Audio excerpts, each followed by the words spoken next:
Hello YouTube. Recently I picked up a older optical style distributor. This particular one's for an Oldsmobile. Got it online, used, cheap. Since I've seen a lot of information online or people saying that they're unreliable, intermittent, or completely inoperative.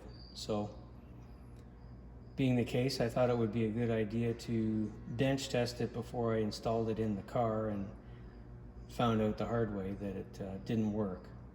So this optical style distributor, very straightforward in terms of wiring it up to your car or doing a bench test.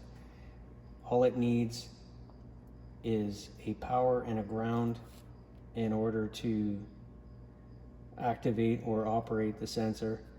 My red wire goes to positive, my brown wire goes to negative, and the green wire is what we're using to fire the coil, or that's the control circuit. After the optical sensor is powered up using the power and ground, it's able to switch the green wire to ground. So in this case, I used a 9-volt battery for a power source instead of a full 12-volt 700 million cranking amp tester, because I'm just using my test leads, and as you know, sometimes the clips pop off and go flying, and if it touches something that's not supposed to, it would get hairy.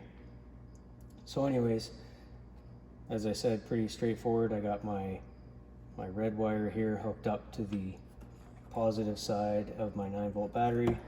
I have the brown wire hooked up to the negative side of my 9-volt battery, and my test light here is representing the coil.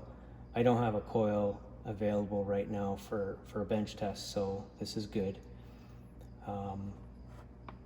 The negative side of my coil is connected to the green wire of my optical sensor or distributor here, and the positive side of my coil is also hooked up to the positive side of my 9-volt battery here.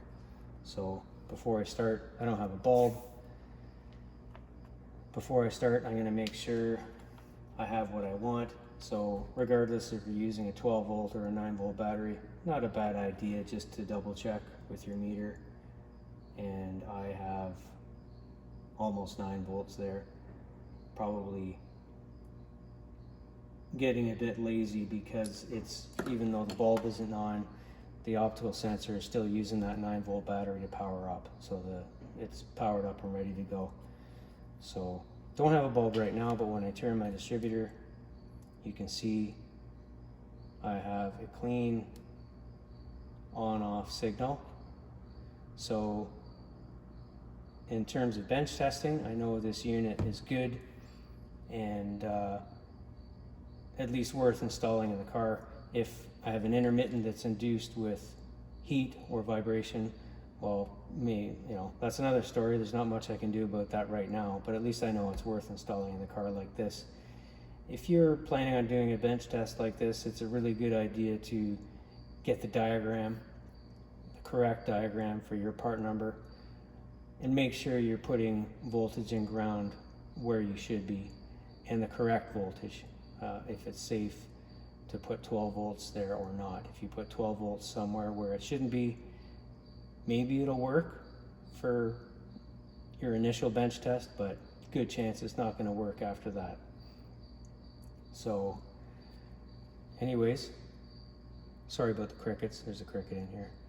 Hope someone finds this video useful.